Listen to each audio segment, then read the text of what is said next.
What's going on, guys? It's Kevin here with Yay Space TV. Today we're going to be going over my wacky rig because it's almost wacky time and I just didn't have enough time to edit a video this week. I was super busy this week with the weather. I do own a business and I had to get some stuff ready for that. Also, I had to do all my taxes and that was a pain in the butt. But they're due in like a month, so I had to get that to my CPA. I hate doing taxes, but anyway, we're going to be doing my wacky rig today. I am the wacky rig guy, guru, Mr. Cinco, wacky rig master. I've probably been called a few other things. It's just something I do. It's something I believe in. It's really, I kind of cut my teeth on it on Lake Norman where the water's really clear and really pressured. It works great there, but really it works great just about anywhere. So we're going to be going over my setup with everything I do with my wacky rig. It is a little bit of science to it, and I hope you guys kind of learn something. I've probably put 4,000 fish in the boat due to this one setup. So I would say I got it dialed in, but without further ado, let's go ahead and jump into what I do with the wacky rig. And we're covering everything, guys. So this is fresh off my boat.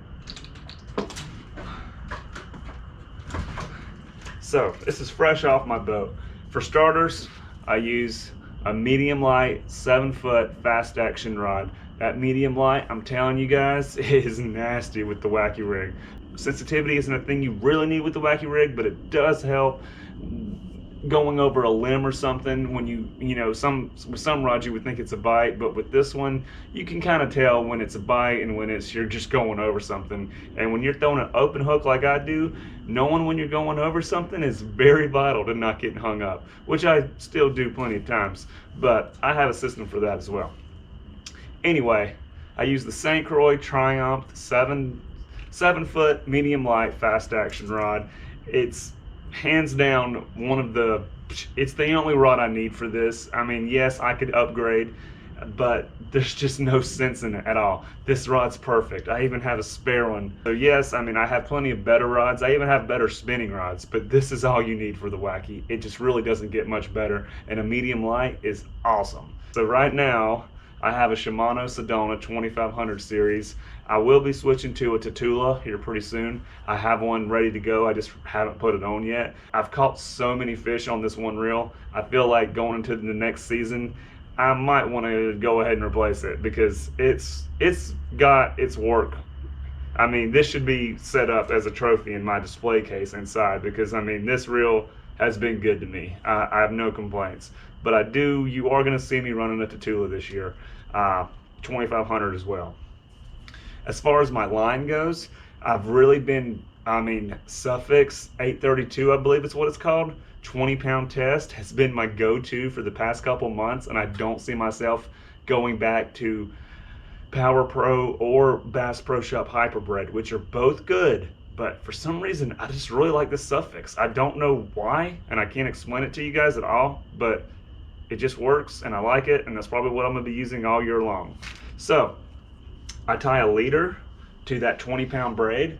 I start out with the leader just about as long as my rod, so a 7-foot leader. I use 10-pound test, red label, Seagar. Yes, it's the cheap stuff. You know why it's cheap? Because it doesn't cast that good. You're only casting 7 foot of it. It's not that big a deal at all. Spooling your whole spool up with red label, I wouldn't suggest. But for a leader, this stuff is very strong. It's incredible how strong this red label is. And that's what I use. I use 10-pound test. I would go down to 8, but I just never saw the reason to at all. So 10-pound test Seagar. So guys, we are going over everything. How I attach my braid to my leader. Since I'm just using 20-pound braid to 10-pound leader, you can do an FG if you want, but I'm telling you guys right now, a 7 or 8 wrap Alberto knot you're not going to break it. I mean, you're on a medium light rod, you're not going to break an Alberto knot. Yes, the FG might be a little bit better, but with this line diameter, I mean, the Alberto's such a small knot as it is. It's perfectly fine. It's what I use. I can tie it blindfolded just about. FGs are tricky. They're just really not worth it for this setup. Yes, if you're flipping and you're doing 50-pound braid to 20-pound fluorocarbon, you definitely need an FG knot. Micro guides, FG knot. Wacky worm, you don't need it. I'm telling you guys, you're basically wasting your time if you're tying an FG knot. But if you like it, do what you do. The knot's not that important. So that right there is the 8-wrap Alberto. So pretty cool. So guys, the only hooks I use and will ever use is the Owner's Mosquito 1/0. It literally just does not get any better than these hooks right here as far as this setup. I mean, you're not gonna find a better hook than this right there. It's just, I'll never use another hook unless I'm just forgot them or something and just completely desperate. Those hooks are amazing. How I tie my hook is an improved clinch knot. Always an improved clinch knot. And the reason for that is, and you're thinking, well, why would I run that? Why am I gonna run a stupid knot that can break easily compared to a Palomar or something? Well, that's the point. So an improved clinch knot will break, and on a medium light rod, you really have to try to break an improved clinch knot. So that's the point. I break off a lot of these hooks. Sometimes I'll go through 4 or 5 of them in a day. And the reason is because I'm firing a hook in there and I get hung up. I get hung up at whether I'm a co-angler or I get hung up in a place that I think there's fish. I'm just gonna break that hook off and tie a new hook and a new worm. I'm not gonna risk going in there and blowing out my hole or bothering the guy up front. You know, hey, can you come get me out? Like, that's no fun.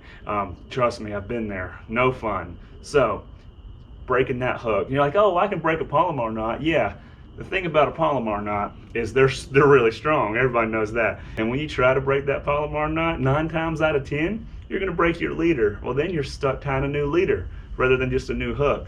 9 times out of 10, if not 99 times out of 100 times, when you try to break an improved clinch knot, you're gonna break it right there at the knot. And that's the beauty of it. Yes, it's a weak spot, but you're on a medium light rod. You're not gonna break this off with the fish. It's just not gonna happen. Definitely think about running an improved clinch knot on your hook, especially if when you get hung up, you're breaking your leader, because that sucks. So yeah, it is what works for me. And 9 times out of 10, I will just break my hook off and retie a new one rather than try to go in there and get it. You will get hung up a lot with the open hook. It's just what's gonna happen. So that's my complete setup, guys. That's what I do down to the T. Real quick, we'll go through the 3 bait brands I use for Wacky worm. With my baits, I use 3 different baits. I use Yamamoto Zincos 5-inch, BizBait Sassy Sticks, and Riot Bait batons. That's the only 3 I use, and they both act a little bit differently and look a little bit differently, and actually all 3 of them are different sizes as well, and it's the perfect triangle of Wacky worm perfection. It just, for me and this setup, those 3 are all I need to catch fish. So a little bit more about this setup is it's gonna be great for like a nose hook fluke. It's gonna be great for a drop shot. It's gonna be great for a pretty much anything with a finesse hook that doesn't have a weed guard. So even a Ned rig would work really good on it as well.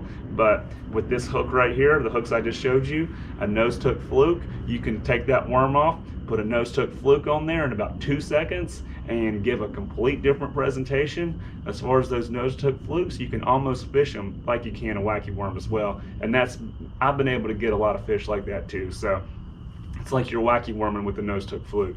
You just kind of let it sink and pop it every now and again, and all of a sudden you'll catch a fish. So you can do that with this setup just like that. Same hook, same everything. So guys, thanks for hanging out with me today. It is getting Wacky worm season, so hopefully if this video helps out one person, then I've done my job as a YouTuber, whatever you guys want to call me. If you have any questions about the Wacky worm rig, feel free to leave me a comment. I've tried a lot of things, and I maybe could be of a little help to you. So we'll see you on the next episode, guys. Have a good one. Thanks for joining me.